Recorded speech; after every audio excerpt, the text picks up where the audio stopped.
CAMHS is supposed to save lives. Instead, families say they're fighting a system that is broken, outdated, and dangerously overstretched.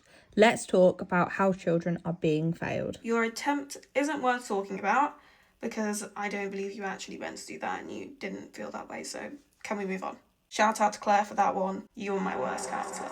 Before we begin, today's video will contain some sensitive topics relating to children's mental health, self-injury, conversations about system failures and problems within the care sectors. Please take care while watching, and if you don't feel up to this video or if you need to take a break, please just click off and we'll see you in the next one. Today, I want to talk about something so important, something that affects thousands of families across the UK every year, and that is CAMHS, the Child and Adolescent Mental Health Services. Now, I want to say right from the start, this video is not here to bash individual workers. Many people who work within CAMHS are very dedicated. They are underpaid and overworked and stretched beyond any limit that they were signing up for. So this video isn't about blaming individuals, it's to discuss an overwhelming failing system. Because when there are literal children suffering, when young people are in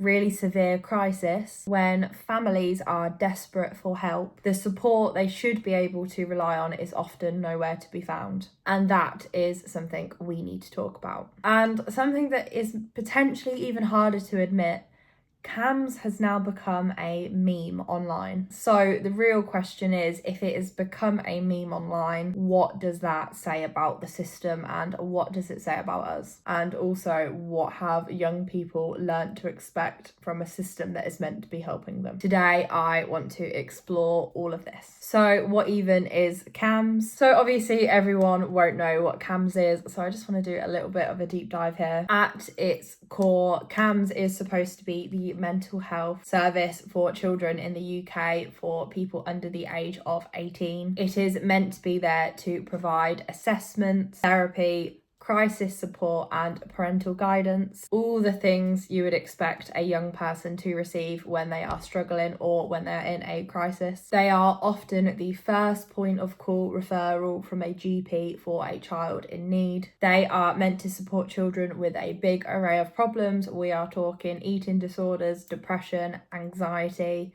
psychosis, trauma, neurodevelopmental disorders. There's a whole range of things there. So in theory, CAMHS is a lifeline. In reality, for many young people, it can actually be a brick wall. So as numbers always kind of give us a good example of what is going on, let's look at the numbers. Over 1 million children in the UK are currently in contact with mental health services. In the last few years, referrals have risen by over 50%. Some areas have waiting lists of up to 2 years in some areas just for an initial appointment, and only 1 in 3 children who are referred to CAMHS actually receive treatment. So sit with that knowledge. 2 out of 3 children who reach out for help are turned away. Imagine being 13 years old, finally telling someone you feel unsafe in your head and that you are really struggling, and being put on a waiting list that might even outlast your teenage years. Now let's talk about crisis care, because even when a child reaches breaking point and the families are desperate and the GP is urging for emergency help, the guidance that young people usually get is often inadequate. So many young people have been told things along the lines of, have you tried going for a walk? Have you tried journaling? Maybe have a cup of tea, try and distract yourself, or maybe just go and have a bath. I will be honest, and these aren't just things I've read online. I have been told those things before when I was younger.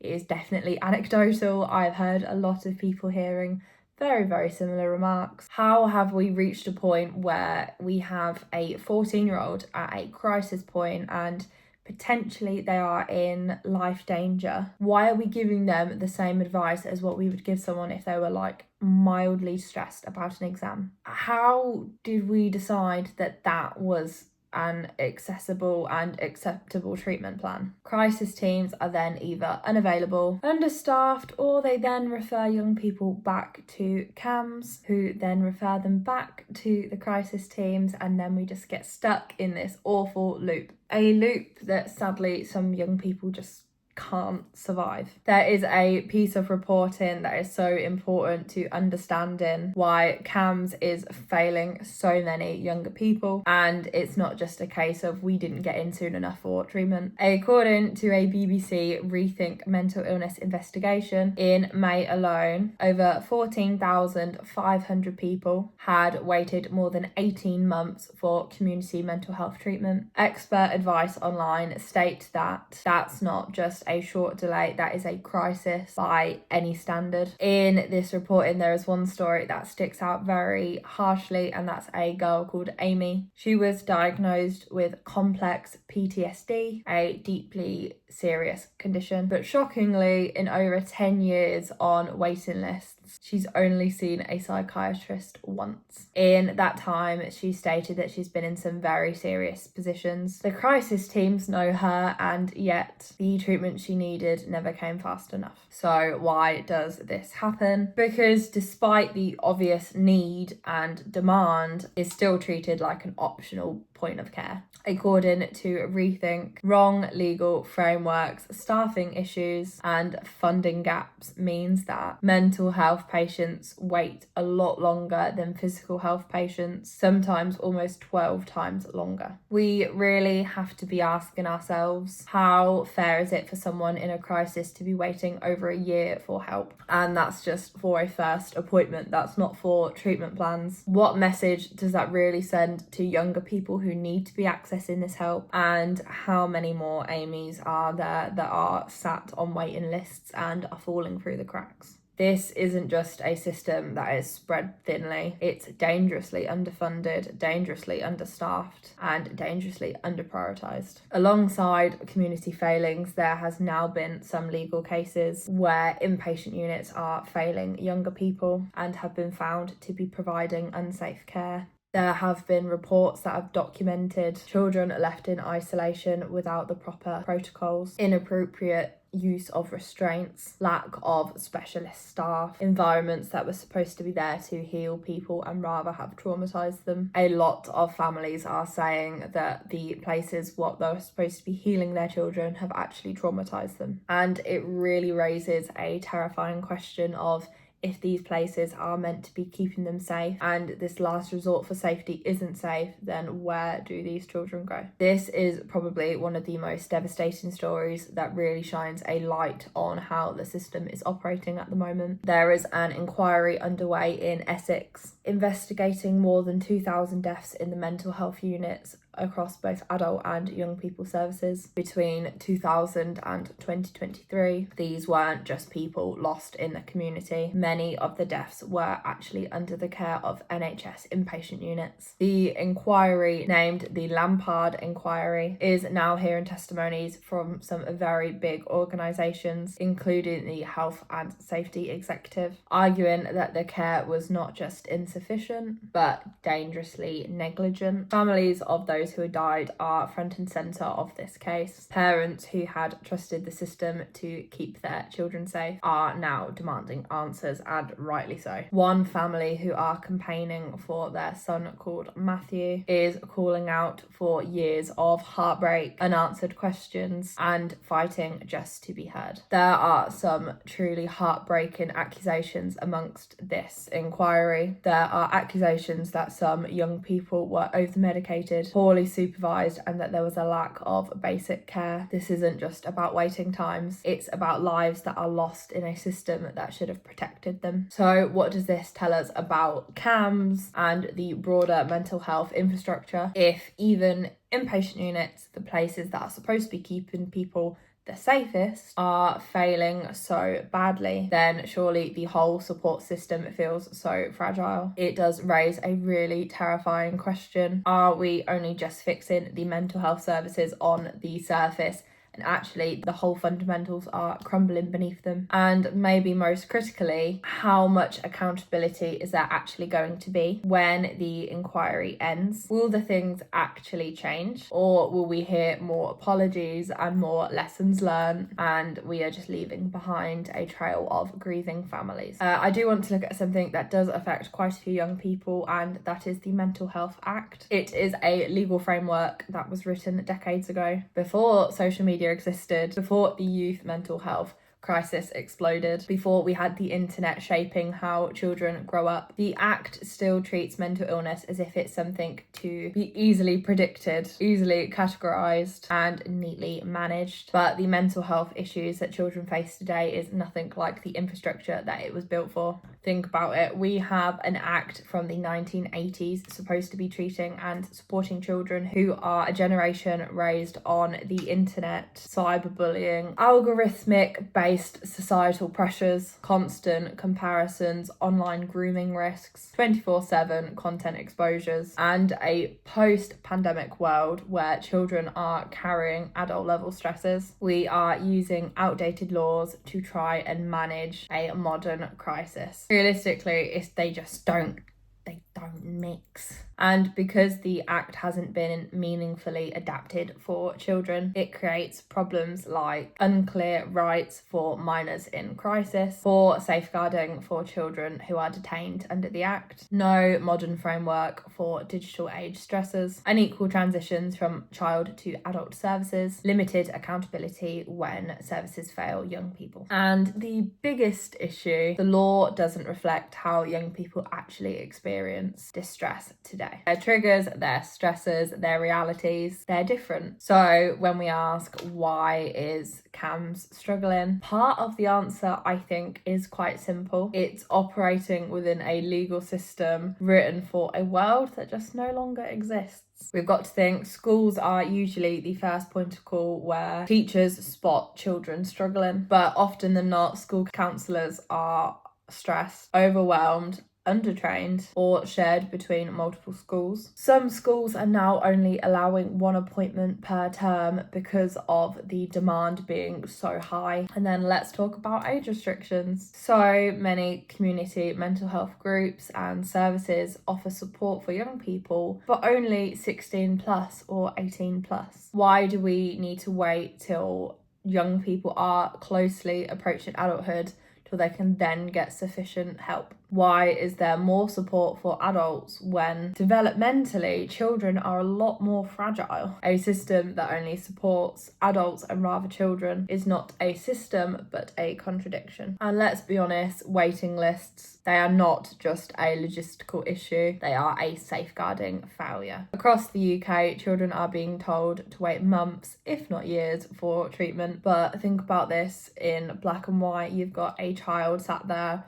who is struggling not to hurt themselves, who won't eat because of their body image, who might be hearing voices, and they are told simply they just need to wait their turn. How can we realistically sit back and just think that mental health is something that can be postponed? And of course, there are so many people that become more unwell with having to wait. A lot of young people are having to drop out of school, are losing friendships, and are losing hope by trying to access a system that is just failing. And in some really horrifying cases, some families lose their children because they cannot wait any longer for the help. You've got to think of the really harsh emotional roller coaster of asking for help and that being a massive hurdle in itself, and then feeling relief because, you know, someone has listened, and then you wait, and then you wait, and you wait, and then all that hope you had at the beginning just turns into confusion, and then it turns into frustration,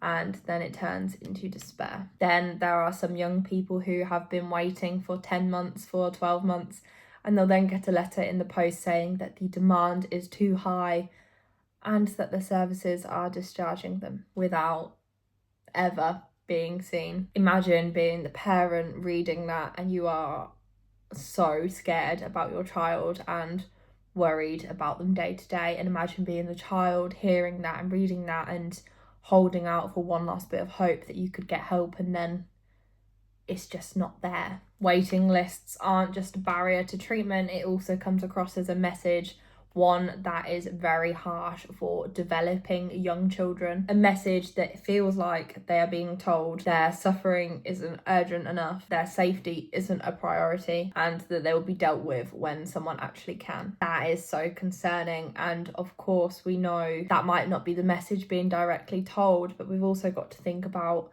young people's minds don't work as straightforward as an adult's mind, and things can be misconstrued, and it's a horrible feeling not accessing help as an adult and wanting to get support and you can't, let alone being a young person or a child who really doesn't understand the big picture. I do want to talk about something that is extremely revealing and that did actually help inspire this video itself. CAMHS has become a meme online. If you go onto TikTok, onto Reddit, onto Twitter, onto Instagram, you'll see joke after joke. CAMHS told me to drink water. CAMHS said I'm not depressed, I am just tired. CAMHS cured me by losing my paperwork. CAMHS after you say you are struggling to keep here. Have you tried mindfulness? Kids are turning their trauma into comedy as that is the only way they feel heard. I wouldn't say this is just harmless humour, this is collective satire rooted in collective disappointment. I wouldn't say a lot of the social media jokes are mocking mental illness,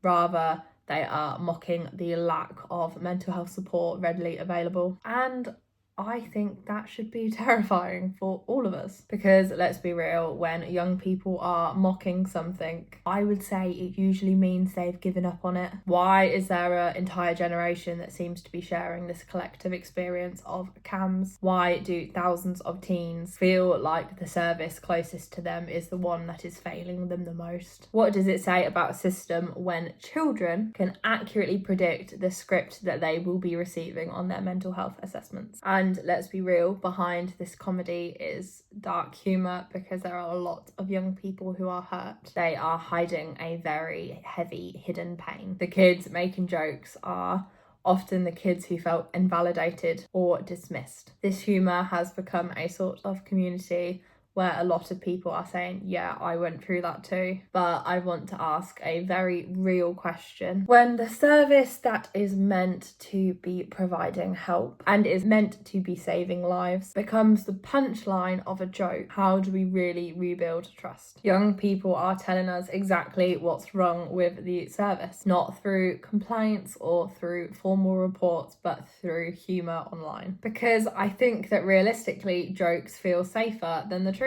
And sometimes jokes are the only way to say, you know, I really needed help and I didn't get it. So let's really broaden this question and think about this. Is the issue CAMHS itself, or is the issue more so that children's mental health has never been a priority? We see funding cuts, staff shortages, post-pandemic fallout, social media pressures, family breakdowns, academic anxieties. We are expecting a collapsing system to support a expanding crisis. CAMHS isn't just failing on its own. We as a society, I think, are starting to treat children's mental health as an afterthought. If a young person is asking for help, the system should realistically be responding quickly, compassionately and effectively. And right now, it really doesn't. Kids are suffering. Parents are desperate. Schools are overwhelmed. Mental health workers are burning out. And the service at the centre of it all is drowning. We do have to do better, not just for statistics and numbers and societal debates, but for the young people at the centre of it who are taught that their suffering isn't important, that their safety isn't a priority, and that the only way you'll be listened to is by reaching breaking point.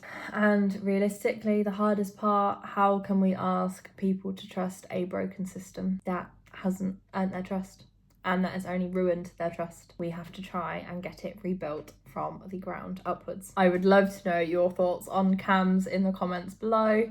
I definitely had my own experiences, and as kind of I touched on in this video, I have some of my own traumas from CAMHS and they definitely didn't help me when I needed it. However, I am out the other side. I think this is a very important topic, as I don't think it's improved from when I was accessing CAMHS care, and that's years later. So I would love to know your experiences down below, and if you think this is a fair argument, do you disagree, do you agree? If there's anything you want to add, again, just let me know. And if you did enjoy this video, please give it a thumbs up and subscribe down below. I love to do video essays, just having a chat on the things that I find really important and interesting, and just a sprinkle of other things in between. So yeah, thank you for watching and listen to me ramble on, and I will see you in the next one.